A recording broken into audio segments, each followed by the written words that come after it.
Jadi kemungkinan besar warga Korutnya sendiri mereka tuh nggak ada yang tahu siapa nama anak ini. So who is Kim Joo-ae? For years, nobody even knew she existed. The first hint came from an unlikely source, former NBA star Dennis Rodman. Yang ngebikin posisi dia sebagai orang penting dan paling berkuasa nomor 2 jadi resmi.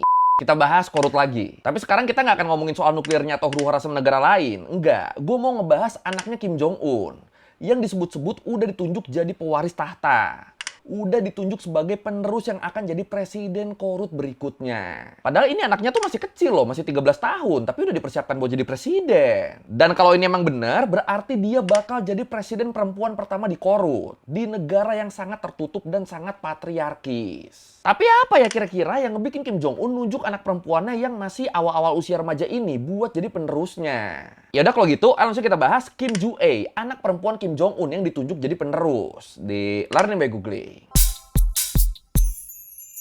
Gue yakin lu pasti udah pernah ngeliat foto-foto ini. Foto Kim Jong-un sama anak perempuannya.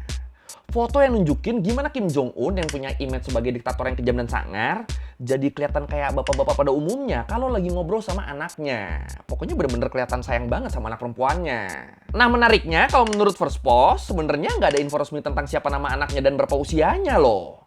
Tapi diyakini namanya tuh adalah Kim Joo-ae dan lahir di tahun 2013. Yang berarti di tahun 2026 ini umurnya tuh sekitar 13 tahun lah. Dan Kim Joo-ae ini, dia nih lahir dari seorang ibu yang cukup sering hadir di urusan kenegaraan. Sering ikut nemenin suaminya. Yang mana ini nih hal yang belum pernah terjadi di para pendahulunya Kim Jong-un loh. Iya, soalnya kan istri-istri dari bokap sama kakeknya Kim Jong-un kan nggak pernah muncul di publik kan. Pada dirahasiakan semua. Ya yang diketahui paling cuma namanya doang. Nah, Kim Jong-un dia enggak nih, istrinya tuh malah selalu nemenin dia, selalu ikut kemana-mana. Dan sekarang anak perempuannya juga ikut. Ya sebenarnya banyak yang yakin kalau Kim Joo-ae itu bukan anak satu-satunya ya. Sebenarnya dia tuh punya satu kakak laki-laki sama satu adik laki-laki. Tapi dua saudara laki-lakinya ini nggak pernah muncul di publik nih dan nggak pernah diketahui keberadaannya. Yang selalu muncul ke publik justru Kim Joo-ae yang merupakan satu-satunya anak perempuan Kim Jong-un. Kim was accompanied by his wife, Lee So-ju, and daughter, Joo-ae. The three appeared in public together for the first time since the completion of the Wonsan Kalma resort back in June. As always, Joo-ae was shown walking hand in hand with Kim or standing beside him as officials delivered briefings. Lee So-ju mostly stood a step behind. Nah, kalau menurut The Guardian, keberadaan Kim Joo-ae pertama kali diketahuinya tuh di tahun 2013. Waktu itu Kim Jong-un tuh lagi ngundang atlet NBA legendaris Amrik, Dennis Rodman, ke Korut. Nah, habis dari situ Rodman bilang di kunjungan tertutup itu dia tuh dikenalin ke anaknya Kim Jong-un yang masih bayi, yang dikasih nama Kim Joo-ae. Sama dia juga bilang dia tuh dikasih kesempatan buat ngegendong Kim Joo-ae waktu itu. Jadi ya semua informasi yang kita tahu sekarang tentang nama dan umur anaknya Kim Jong-un ini, ya itu tuh cuma berdasarkan pada keterangannya Dennis Rodman ini doang. Soalnya media berita kayak koran, TV, radio, atau apapun itu, mereka tuh nggak ada tuh yang pernah nyebutin nama anaknya Kim Jong-un. Jadi ya walaupun misalnya fotonya dipampang di media mana nih, itu tuh disebutnya tuh cuma anak tercinta, anak kesayangan, atau pembimbing besar. Nggak pernah disebut namanya siapa. Jadi kemungkinan besar warga Korutnya sendiri mereka tuh nggak ada yang tahu siapa nama anak ini. Malah orang luar yang lebih tahu nih kalau pernyataannya Rodman bener. Nah, kalau menurut The Independent, Joo-ae pertama kali muncul di publik tuh di bulan November 2022 waktu dia ikut bokapnya ke peluncuran rudal balistik antar benua. Nah, dari situ Joo-ae jadi sering muncul di hadapan publik tuh buat nemenin bokapnya kemana-mana tuh. Dan sekarang di umurnya yang baru 13 tahun, Badan Intelijen Nasional Korea Selatan nyebut kalau dari hasil mata-mata mereka, Kim Joo-ae ditunjuk buat jadi penerusnya Kim Jong-un. Wah, Supreme Leader perempuan nih. So who is Kim Joo-ae? For years, nobody even knew she existed. The first hint came from an unlikely source, former NBA star Dennis Rodman. He visited Pyongyang in 2013. He casually mentioned that he had held Kim's baby daughter, Joo-ae. That was it. There was no talk about her after that until 2022. Terus kalau menurut Al Jazeera, Kim Joo-ae juga tuh sering disebut sebagai Hyangdo. yang merupakan istilah di bahasa Korea yang secara tradisional diperuntukkan buat para pemimpin tertinggi dan penerus yang ditunjuk. Nah, media-media korut yang sepenuhnya dikontrol sama pemerintah kan mereka kan jarang banget kan pakai kata-kata simbolis yang nggak sesuai kenyataan yang mereka izinkan. Jadi ya dengan kata lain, penyebutan Ju Ae sebagai Hyangdo ya pastinya ya ini resmi. Cuma terus kalau kita lihat secara historisnya, pemimpin korut tuh nggak ada yang pernah secara resmi ngumumin siapa yang bakal jadi penerus mereka dari jauh-jauh hari.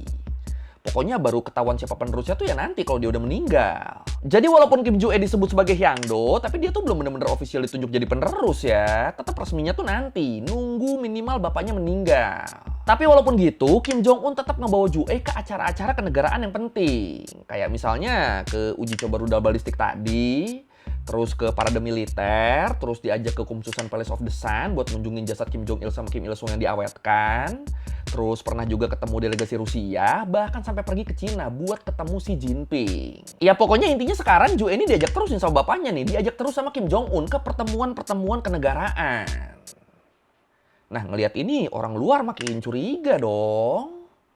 Pasti ini nih penerusnya nih, makin gitu dong. Bahkan kalau menurut Lee Song Kwan, anggota parlemen Korsel, dia bilang Kim Ju Ae itu sempat kelihatan mengutarakan pendapatnya tentang kebijakan negara ke Kim Jong Un, ke bokapnya.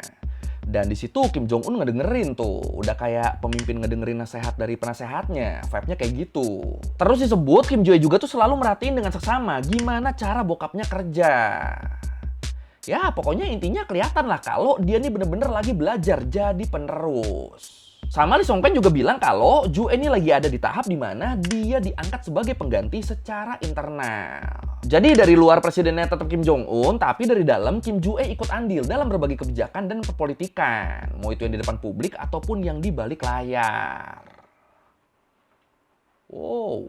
Terus anggota parlemen Korsel yang lain, Park Sun Won, dia juga nyebut kalau Kim Ju Ae itu secara de facto udah diperlakukan sebagai pemimpin tertinggi kedua setelah Kim Jong Un. Jadi kalau misalnya ada adu pendapat antara Ju Ae sama wakil presiden atau anggota parlemen korut, ya pendapat Ju Ae itu harus lebih didengar, harus lebih diutamakan. Nggak peduli umurnya baru 13 tahun, yang penting dia adalah orang dengan kuasa tertinggi kedua di korut.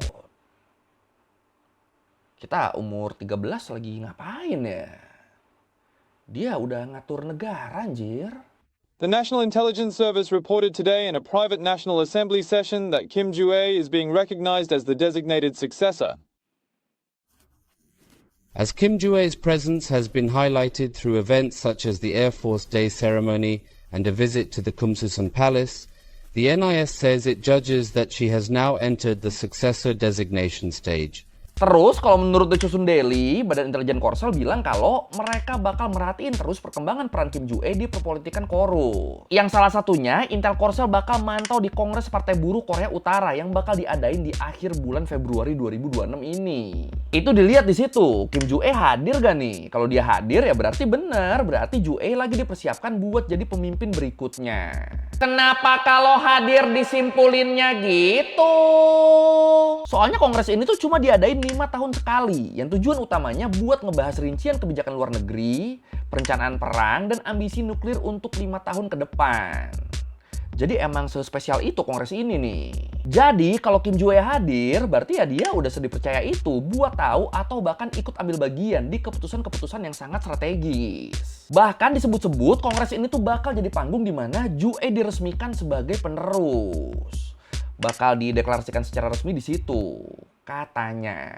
Terus kalau menurut Chong Song Chang, analis senior di Sejong Institute, dia bilang Ju Ae bisa aja loh diangkat jadi sekretaris pertama Partai Buruh yang ngebikin posisi dia sebagai orang penting dan paling berkuasa nomor 2 jadi resmi. Walaupun ya sebenarnya ada aturan partai yang mengharuskan anggotanya berusia minimal 18 tahun. Tapi ya buat anak Supreme Leader ya hal ini nggak akan jadi masalah dong. Umur 13 langsung jadi sekretaris ya gas aja udah. Tinggal diubah tuh aturannya tuh. Wow. Tapi terus di sisi lain kalau menurut Ko Hyuan, mantan presiden di Korea Institute for National Unification, dia bilang bisa aja Kim Ju Ae nggak ditunjuk langsung secara buka-bukaan. Bisa aja ditunjuknya lewat cara yang lebih samar dan bertahap, lewat cara yang lebih halus, lewat cara yang lebih smooth. Wah, pakai cara yang mana ya kira-kira ya? Jadi penasaran nih. As Kim Ju Ae is in her early teens, it's premature to assign her any official role since she is not yet eligible to join the Workers' Party. If she is given an official party post, her name is explicitly mentioned in Rodong Sinmun, and then a process of personal idolization follows, the likelihood of any successor-related references at the 9th Party Congress would be low. Dan menurut BBC, kalau Kim Joo-e beneran secara resmi ditunjuk jadi penerus dan nantinya jadi presiden, ya jelas dia bakal jadi presiden wanita pertama di Korut, di negara yang padahal sangat patriarkis. Dan karena inilah makanya awalnya Korsel tuh nggak mikir yang gimana-gimana tentang Kim Joo-e. Mereka nggak yakin kalau Joo-e yang bakal jadi penerusnya Kim Jong-un. Tapi ternyata seiring berjalannya waktu malah makin kelihatan banget nih kalau Kim Joo-e lah yang bakal jadi presiden berikutnya. Dan ini nih cukup membingungkan para pengamat nih. Kenapa membingungkan? Soalnya sejauh ini, selama ini, struktur kepemimpinan di Korut tuh selalu didominasi sama laki-laki. Ya, walaupun ada perempuannya, kayak adiknya Kim Jong-un misalnya, Kim Yo Jong, tapi ya itu tuh kan nggak terlalu umum kan. Bahkan banyak pembelot Korut yang kabur ke negara lain aja tuh mereka tuh nggak mau negaranya dipimpin sama perempuan. Jadi ya makanya banyak pihak ngerasa ini cukup aneh nih kalau Kim Jong-un lebih milih anak perempuannya buat jadi penerusnya dibanding anak laki-lakinya. Terus selain itu muncul juga pertanyaan, emang apa sih yang terjadi sama Kim Jong-un? Kan dia masih muda, kenapa harus buru-buru nunjuk anaknya yang masih kecil buat jadi penerusnya? Nah ini buat alasan pastinya sih nggak tahu ya, tapi kalau menurut Times of India, para analis tuh berpendapat kalau hal ini terjadi karena Kim Jong-un ngaca sama pengalamannya sendiri. Jadi buat yang mungkin belum tahu nih, Kim Jong-un dia tuh kan tadinya kan bukan anak yang dipersiapkan buat jadi penerusnya Kim Jong-il kan.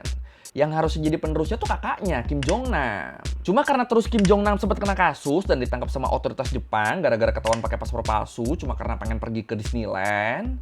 Akhirnya dari situ kan dia kan jadi langsung kena cut off kan sama bapaknya kan, sama Kim Jong-il. Bahkan sampai diasingkan ke luar negeri.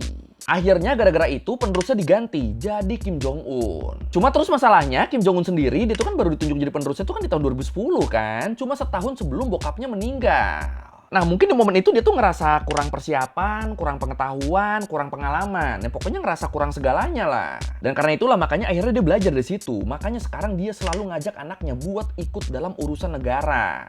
Sekalian si anaknya belajar juga, biar anaknya nggak ngerasain apa yang dia rasain dulu. Biar anak yang dia sayang banget itu nggak kaget kalau semisal nantinya Kim Jong-un kenapa-napa dan dia harus ngeganti mimpin negara. Padahal dia belum siap. Ini entah kenapa terasa heartwarming ya. Dan ya kalau lu ingat sebelumnya juga waktu Kim Jong-un sakit kan dia kan langsung nonjolin adik perempuannya kan. Langsung nonjolin Kim Yo Jong. Waktu itu juga Kim Yo Jong tuh sampai dikasih otoritas yang tinggi banget loh. Bahkan sampai dijulukin sebagai wanita paling berbahaya di Korut. Yang buat detailnya tentang Kim Yo Jong ini bisa lu tonton di video gue yang ini. Mama marketing. 우리들은 사상전선을 지켜선 남다른 사명과 그 어느 때보다 무거운 책임감을 안고 전체 인민을 투철한 주석관과 계급적 원수들에 대한 비타협적인 투쟁 정신을 지닌 계급의 존입투사로 무자비한 복수자로 준비시키며 가슴마다에 만장약된 복수와 징벌의 의지가 그대로 일터와 처소마다에서 단결적 관철을 위한 혁혁한 성과로 이어지도록 사상사업의 화력을 더욱 두세게 들이대겠습니다. Nah, kenapa waktu itu Kim Jong-un nonjolin adiknya, bukan langsung anaknya? Ya soalnya waktu itu Joo-e itu kan masih kecil banget kan, masih sekitar 10 tahunan. Padahal Kim Jong-un badannya lagi sakit-sakitan banget, jadi ya nggak bisa kalau waktu itu anaknya tuh nggak bisa. Makanya waktu itu banyak yang yakin kalau sampai Kim Jong-un kenapa-napa, pasti Kim Yo Jong yang bakal ngegantiin. Cuma ya kenyataannya kan waktu itu kan nggak terjadi apa-apa. Dan sekarang Joo-e ini udah lebih gede nih. Makanya dia jadi diajarin buat jadi pemimpin deh. Buat jadi penerus. Dan ya sejauh ini nggak ada yang tahu ya Kim Joo-e bakal jadi penguasa yang kayak gimana ya. Apakah dia bakal ngebikin Korut jadi lebih terbuka atau justru lebih kejam. Ini kita belum tahu nih. Dan buat sekarang sih anaknya kita tunggu sampai akhir bulan dulu lah ya. Buat ngelihat Kim Joo-e bakal datang apa enggak ke Kongres Partai Buruh nanti. Kalau sampai datang berarti bener. Berarti dia beneran lagi disiapin buat jadi penerus. Nah tapi kalau nggak datang, menurut tuh gimana nih? Apakah berarti fix bukan dia penerusnya? Atau dia tuh cuma ditahan doang? Atau pakai cara-cara yang samar dan lebih smooth tadi? Yang mana nih? Silakan komen. So it appears that if there are real contenders for the highest position, it's between Yo Jong and Yang Joo-e. But are there any sons in the running? It's difficult to tell. Oke, sekian Learning Bukuin kali ini tentang Kim Joo-e, anaknya Kim Jong-un yang disebut-sebut akan jadi supreme leader berikutnya. Tapi ya, ini gila sih. Umur 13 tahun loh udah disiapin buat kayak gini loh. Wah. Ya, kalau merasa gue udah salah, atau mau nanya tentang video, tulis di komen, kita juga biasa. Sekali lagi, jangan lupa like, comment, subscribe. Bye.